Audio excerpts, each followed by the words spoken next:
Come along with me and let's bake some bread. Now, listen, this is my first time doing this, so just bear with me and we're going to get through it. So, first, we are going to gather all of our ingredients that we're going to need, and we're going to also grab our favorite bowl. So, you're going to need 1.5 teaspoon of salt, 1.5 tablespoon of yeast, and 2/3 cups of sugar. You're also going to need 6 cups of bread flour or all-purpose flour. You're going to need 1/4 cup of oil, and you're going to need some warm water. I warmed my water up in my kettle so it wasn't too hot. So you're going to put your sugar in the bowl, and you're going to put the hot water into the bowl, and you're going to mix those two really, really well until the sugar is well dissolved. And again, I'm putting my recipe here because I want to be able to refer to it as needed. Now it's time to add your yeast, and you definitely want to make sure that everything is mixed well. Scrape on the sides of the bowl to get any yeast that is on the sides so that it is well dissolved as well. Yeah, I'm just playing around with my hook to make sure I got the right attachment. So after you have let your yeast sit, you want it to look foamy like this. This means that the yeast has now activated and we're on our way to making a good loaf of bread. So now you're going to add in your oil and your salt, and you want to mix that really, really well to make sure that there are no hidden gems in there. And as you can see, I put my recipe up in my cabinet. I seen this little trick some years ago watching a cooking channel, and it helps. It keeps the recipe up out of the way. It keeps it from getting messy and all of that good stuff. So here we're going to be adding our flour in slowly. The recipe was saying to add it 1 cup at a time.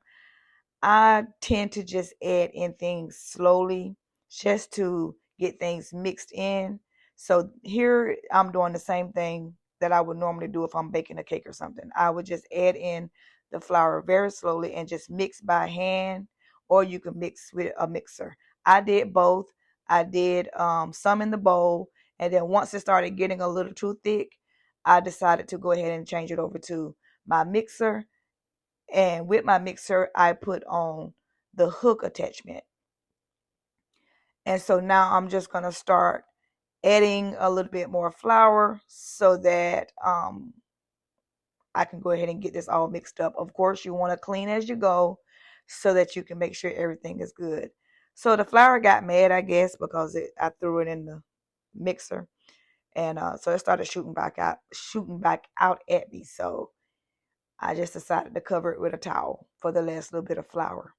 So we just let that mix and let it mix. And then once it starts to pull away from the sides of the bowl, then that's when you know it's ready for the kneading process. So here I'm just sprinkling some flour on my clean countertop and getting ready to knead it. Now it is going to be good and sticky. I can tell you that. So that flour is going to come in handy, but you don't want too much flour. You just want to eyeball it. So I just kept eyeballing it, and once I would see that it was disappearing off my countertop, I would then add more. But you're just going to knead, and you're going to pull, and you're going to push, and you're going to knead, and just whatever you need to do to get that dough nice and smooth, you're going to knead and push and pull, and that's what kneading is, pushing and pulling. You're going to knead until it is nice and smooth and you're ready to form it into a ball. Once you form it into your ball, you want to place it into a well-oiled bowl. And you want to also toss it in that bowl so that all of the dough has a little bit of oil on it. And you want to cover it for about an hour so that it can rise. Here I am going to preheat my oven at 350 because sometimes I squirrel and I forget to do what I'm supposed to do. Now, you just put a face on that dough, and then you give it a couple of good punches to punch all the air out. And here I got all of the air out. Now, if you want to knead your dough again, you can. I did not want to do that. I just wanted to go ahead and get it divided into 2 halves. The recipe tells you you can knead it or you don't have to knead it. It's totally up to you. So now I am just going to take each half and I am going to get it ready to go into my loaf pans. Now I got 2 different size loaf pans because whenever I try a recipe for the first time, I like to try different things. And so I wanted to try 2 different size loaf pans to see if it was going to make a difference. Now it did say to use like a 9x5 loaf pan. Did not have a 9x5. 9x5 or 9 by something. I definitely got to look up and see what size pans it is, but I know those were a little bigger than what the recipe called for.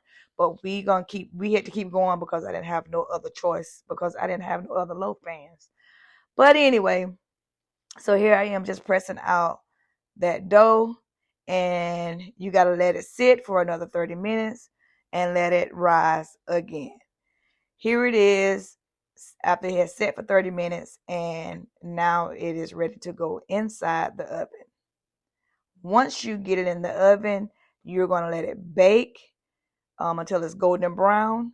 And for me, that was 30 minutes.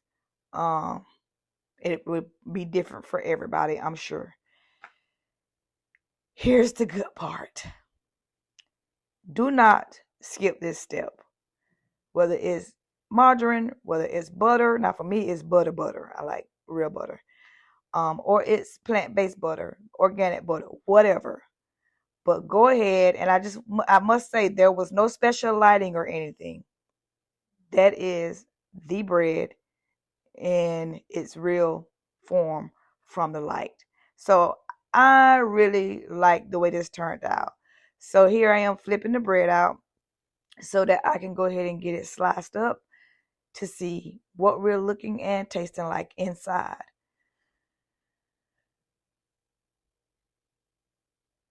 I'm just letting y'all get a good look. Y'all see that? She a little lumpy now. She look like a skateboard. What the little thing that skateboard on? A ramp. But that's all right. But now y'all see how nice that looks inside. And this was my first piece. Now this is my second piece. Yeah, that first piece was good. I tried it without any extra butter or anything, and it was delicious. So this is my second piece. And as you can see, I got that little knife because I want to put me some butter on this. Also, my husband was in the kitchen at that point wanting to taste it himself. So yeah. So I think we stood there and ate about maybe 3 pieces. But as you can see, everything turned out so good. I am super duper happy about this bread and how it turned out. And here is the second loaf. I'm going to go ahead and take that out and get that cut down because I'm going to cut that for my daughter, pack it up so that she can take it to her house and eat on it. But I just wanted to take my time and cut so that you guys can see how the bread cuts, how it looks. Looks like a piece of cake, don't it? Oh my goodness.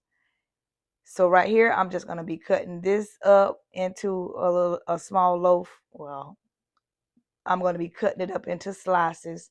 And here I really think I was thinking about, okay, let me see if thin slices work, thick slices work, what works. Make sure you have a serrated knife or a bread knife or else you're going to be in trouble.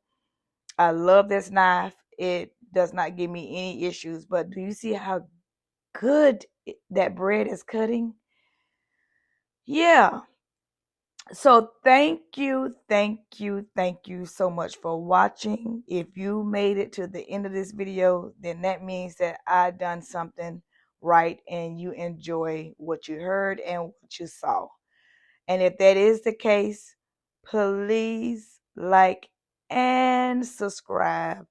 And if there is anything else that you would like to see in future videos or future content, please put it down in the comments and I will do my best to oblige. Thank you so much and enjoy the rest of your day, your night, or your week.